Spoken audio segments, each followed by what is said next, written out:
La enseñanza de hoy la titulé Fake News, Good News, o Noticias Falsas y las Buenas Noticias, amén. Así como en internet estamos inundados de falsas noticias, en la vida cristiana también y en el mundo también nos ha traído noticias falsas que nos ha hecho ver un poco lo que es el cristianismo y ver a Jesús de una manera diferente y quizás errónea. Bueno, para esto quiero hacer una pregunta a todos y realmente cuando nosotros hablamos de ir a predicar el Evangelio y de necesitamos ser salvos, si realmente nosotros entendemos qué es ser salvo y si necesitamos un Salvador. Quiero hablarle un poquito acerca de esto, bueno. O salvarnos de qué. Para esto vamos a ir un poquito a la historia bíblica, vamos a arrancar en el Génesis, capítulo 1, habla acerca de la creación, el sexto día Dios creó al hombre y a la mujer, y les dio la libertad de enseñorear casi que toda la naturaleza, ¿no? Lo único que le dijo es no tomarás de este árbol, de este fruto prohibido, y bueno, ya sabemos la historia que Adán y Eva desobedecieron esto, aún tenían la libertad de escoger si tomaban de este fruto, comían de este fruto, y parte de la libertad que Dios creó para Adán y Eva y para todos los hombres era poder decidir, ¿cierto? Dice la escritura también en Génesis que Adán caminaba sobre el huerto del Edén y hablaba con Dios como cualquier persona habla contigo. Entonces tenía una libertad y el hombre decidió pues desobedecer a Dios y bueno, ya sabemos las consecuencias de esa desobediencia. Amén. Pero bueno, como decía Ricardo, Dios había desde la fundación del mundo, había escogido a su pueblo, había empezado también el plan de salvación de enviar a su Hijo Jesucristo para que nos liberara acerca de este pecado. Amén. Ahora vamos a capítulo 4 de Lucas, no lo vamos a leer por cuestiones de tiempo. Este capítulo tiene grandes cosas y grandes enseñanzas. En los primeros versículos, del versículo 1 al 13, habla acerca de la tentación de Jesús. Y si ustedes recuerdan, básicamente el enemigo o Satanás le traía falsas noticias a Jesús o las fake news y trató de tentar a Jesús con verdades parciales, ¿cierto? Por ahí escuché, hay algo que escuché, no me recuerdo dónde, dice que no hay nada más satánico que una verdad a medias, ¿cierto? Y es lo que utiliza el enemigo para tratar de persuadir a las personas, al ser humano y en general a cualquier persona. ¿Listo?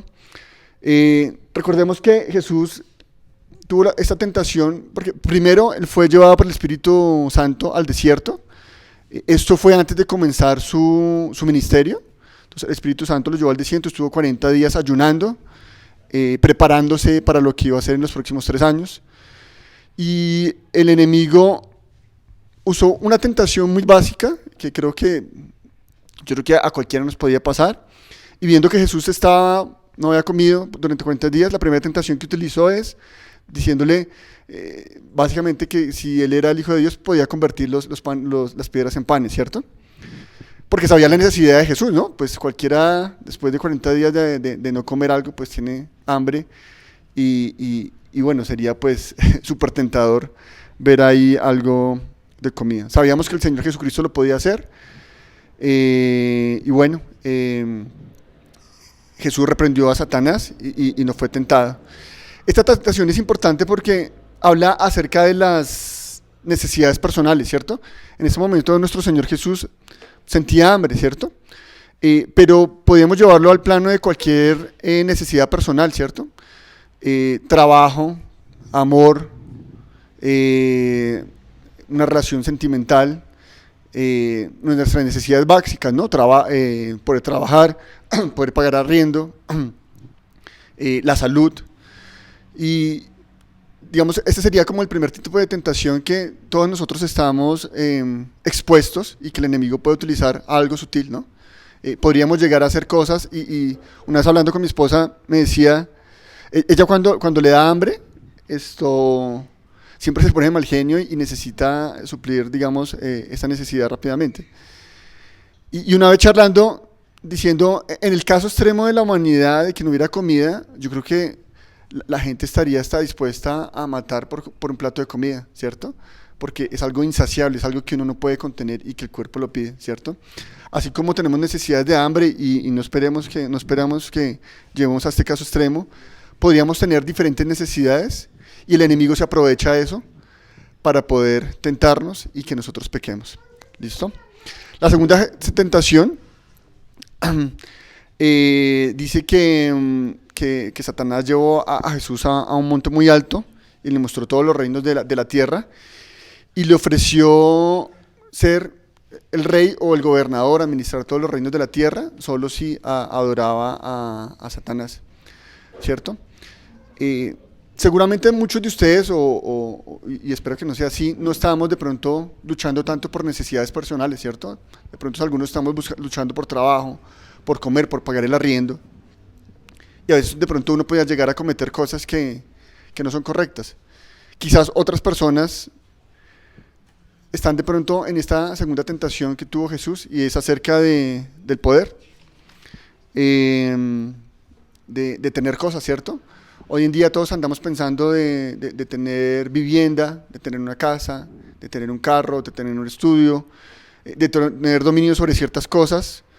Y algunos también, mucho más allá, tienen como esas ansias de tener poder, ¿no? En nuestro país se ve mucho eso, ¿no? La gente ansia por el poder, o sea, busca como si eso fuera lo más preciado del mundo o de la vida y no se cansan de pronto con las cosas que tienen y seguramente con el poder, entre comillas, que tienen, sino que quieren más, ¿cierto? El libro de Efesios 5:5 dice, porque sabéis esto, que ningún fornicario o inmundo, avaro que es idólatra, está hablando de la avaricia, que es idolatría, tiene herencia en el reino de Cristo y de Dios, ¿cierto? A veces nosotros hablamos de la idolatría y sabemos que es un pecado, pues, abominable ante los ojos de Dios, pero en el libro de Efesios la avaricia es comparada con la idolatría, ¿cierto? Y la verdad es que nosotros estamos expuestos a la idolatría con cosas sutiles, ¿cierto? Con amar las cosas que poseemos, con amar nuestro trabajo, con amar las cosas materiales. Y aquí vemos al Señor Jesús que fue tentado en esta parte también. Recuerden que Jesús fue enviado a salvar el mundo y Él es el Rey de Reyes y Señor de Señores. Y en cierta manera Satanás le estaba ofreciendo ese reino ante Dios, quién sabe cómo sería, que le estaba ofreciendo esto, o quién sabe cómo lo pensaría Satanás, pero nuestro Señor Jesucristo, gracias a Dios, no se dejó tentar y reprendió a Satanás. La tercera tentación, dice que también lo llevó al pináculo de la iglesia y le dijo que si se lanzaba desde allí, haciendo referencia a un pasaje de la Biblia del Nuevo Testamento, dice que los ángeles de Dios protegerían a Jesús y que no dejaría que tropezara su pie, ¿cierto? Otra vez el enemigo utilizando la palabra de Dios de una manera errónea, como una fake news, para tratar de atacar a Jesús. Si lo hizo con Jesús, ¿cuánto no más lo haría con nosotros, cierto? Y esto habla un poquito de, imagínense si en el hecho hipotético de que Jesús se hubiera lanzado del pináculo del templo y que efectivamente los ángeles lo hubieran salvado, ¿cierto? Hubiera sido como un auto asombroso, un espectáculo, ¿cierto? Y seguramente a veces muchos de nosotros como que nos gustaría hacer algo así solo para tener esa fama, para tener ese nombre, para tener el reconocimiento.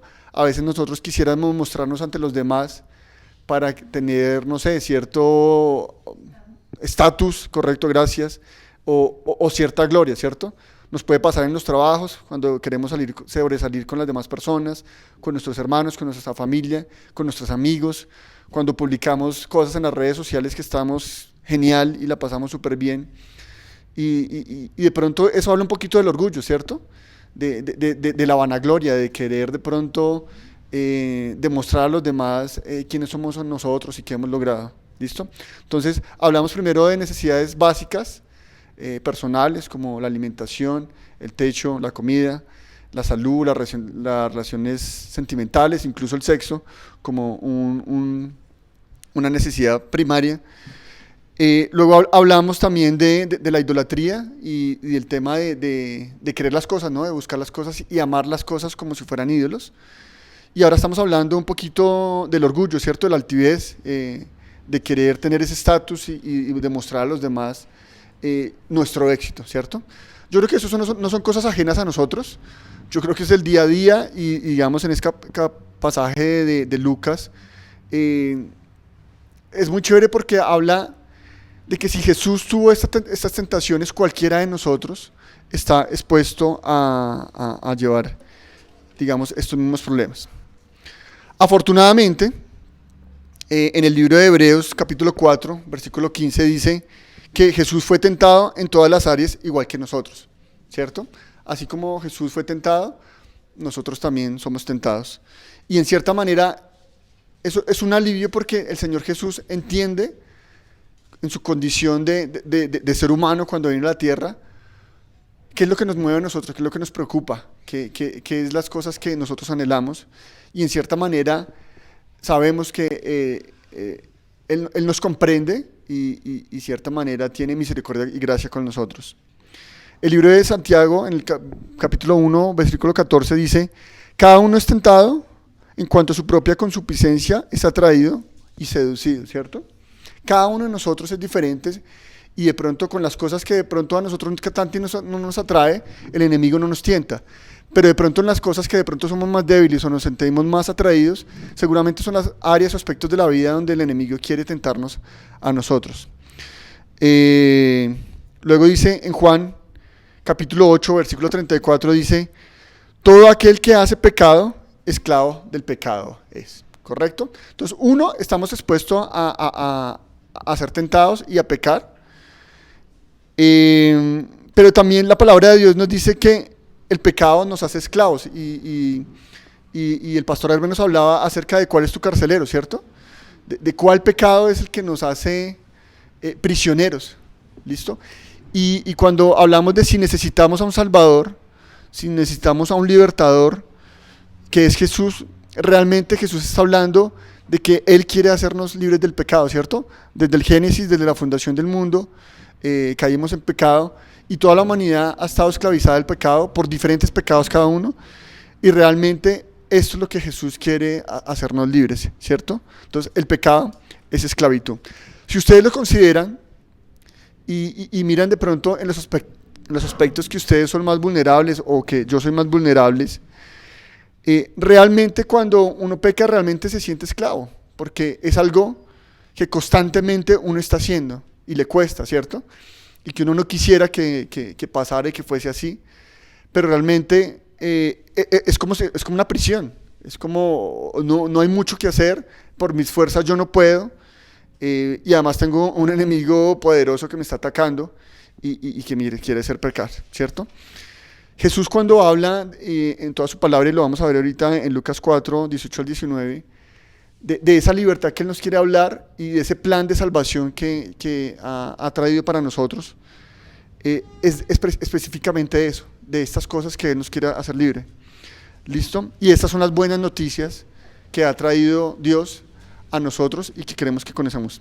Entonces, Lucas capítulo 4, versículo 18 al 19, dice: el Espíritu del Señor está sobre mí, Jesús está hablando, por cuanto me ha ungido para dar las buenas nuevas a los pobres.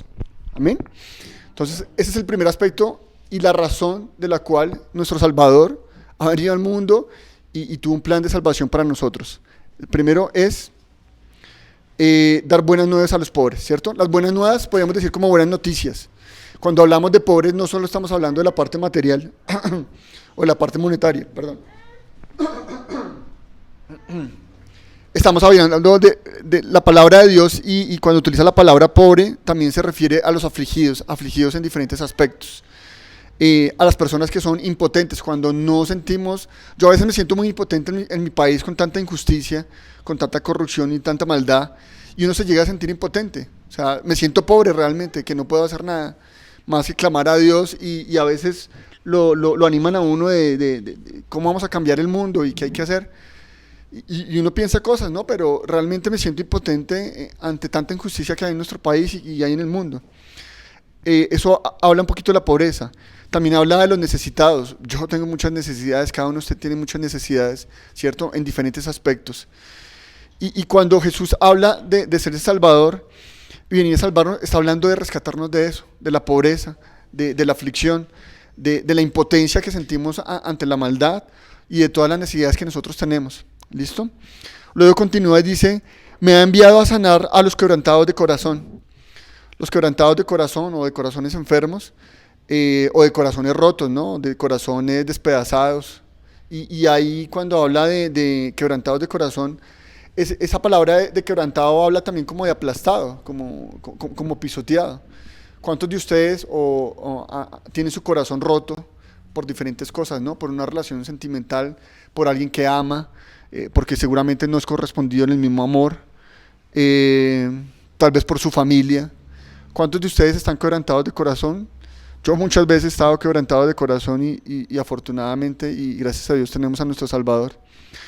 Luego dice, a pregonar la libertad a los cautivos y vista a los ciegos. Y acá en este punto cuando dice pregonar la libertad, pregonar lo podemos decir como predicar, como publicar, como propagar o como extender, ¿cierto? Cuando estamos hablando de pregonar la libertad, habla acerca de propagar el evangelio. ¿Cuál evangelio? Pues este que Jesús nos está explicando aquí en el capítulo 4. ¿A qué ha venido Él? ¿Cierto? Él fue, digamos, el primero que arrancó el ministerio y es necesario que nosotros continuemos ese ministerio y sigamos predicando esa palabra. ¿Listo? A pregonar libertad a los cautivos. Cuando hablamos de libertad, también hablamos de perdón de pecados. Y cuando habla de perdón, habla es de un perdón como si nunca hubiera cometido ese pecado, como si nunca hubiera errado, como si nunca hubiera fallado.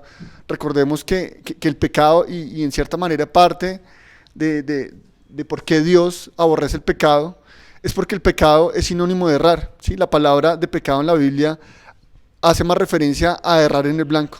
Esa es como la traducción de pronto un poco más literal de pecado.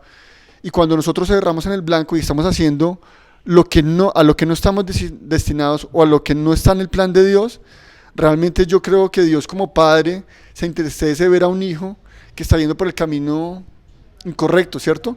Por el camino que va a sufrir, por el camino que va a tener dolor, que va a tener angustia, que va a fracasar, que le va a costar y va a tener dolor. Y Dios cuando dice a pregonar libertad a los cautivos, nos está hablando de esto, de hacernos libres de ese pecado y darnos el perdón como si nunca hubiéramos errado, como si nunca lo hubiéramos embarrado. ¿Listo? Y cuando hablamos de cautivos, pues obviamente estábamos hablando de ser prisioneros. Amén. Luego dice a poner en libertad a los oprimidos. Cuando dice a poner, está hablando de algo de autoridad, ¿cierto? De ordenar, de enviar, de ejecutar algo. Cuando dice a poner en libertad. Y bueno, ya hemos hablado de la libertad que es perdón y acerca de como una remisión de pecados o una remisión de culpa. Cuando dice a poner a libertad a los oprimidos, habla de los golpeados, ¿cierto? Aquí en nuestro país también nos sentimos oprimidos, en nuestro trabajo nos sentimos oprimidos, aún de pronto en nuestras casas o en nuestras familias nos podemos sentir oprimidos o golpeados por diferentes circunstancias. A eso vino a Jesús a salvarnos cuando dice que Él nos va a dar libertad y nos va a perdonar. Amén. Bueno, entonces hablamos un poquito acerca del pecado, repasamos un poquito acerca de la prisión del pecado y de que Dios nos puede hacer libres. Y ahora le pregunto a cada uno de ustedes, si nosotros conocemos las consecuencias del pecado, si conocemos el plan de Dios que tiene para la humanidad, para cada uno de nosotros, si conocemos que hay un plan de salvación que tiene Jesucristo y que inició su ministerio en la tierra 3 años antes de morir en la cruz, en cierta manera, si nosotros tenemos la solución a todas nuestras angustias, ¿tú te quedarías con esto? O sea, ¿te quedarías únicamente con esta gran noticia para ti? ¿Y realmente sería solo tu salvo? hemos hablado de ir a predicar, no sería como bueno, no sería como misión de nosotros ir a preguntar, a pregonar y a predicar estas good news o estas buenas nuevas o estas buenas noticias. Nos vamos a quedar con las malas noticias o las noticias falsas que tiene el enemigo para hacernos errar y hacernos pecar, para tenernos en cautiverio.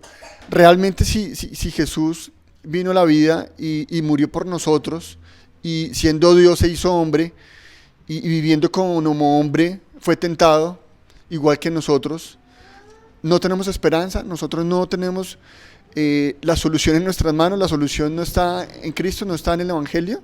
Realmente necesitamos un Salvador, yo lo necesito un Salvador, porque todo esto que menciona Jesús, que fue tentado, yo también siento en mi vida diaria, ¿sí? Soy cristiano y acepté a Jesús, pero cada día el enemigo lo está tentando a uno en diferentes aspectos. Dice en la palabra de Dios en Lucas que después de esto el enemigo se retiró y lo dejó por un tiempo, ¿cierto? Y así como estas tentaciones, Jesús tuvo otras. No fueron las únicas tentaciones que tuvo Jesús, seguramente después el enemigo lo atacó en diferentes aspectos.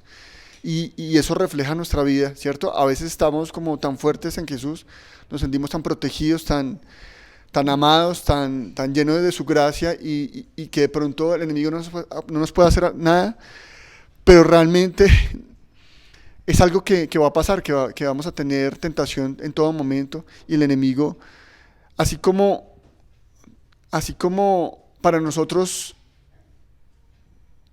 así como para Dios nosotros somos muy valiosos y somos tesoros preciados, el problema es que para el enemigo también nosotros somos muy valiosos, porque quiere hacernos caer y quiere hacernos pecar, quiere que nosotros erremos y fracasemos. Entonces la invitación es, bueno, tenemos un Salvador que es Cristo, lo necesitamos, claro que sí, yo lo necesito todos los días.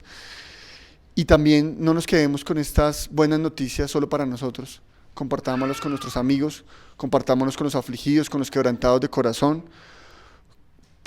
compartámoslos con los cautivos y con los prisioneros y con cada persona que realmente necesita a Cristo y tenemos un Salvador para liberarnos. Amén.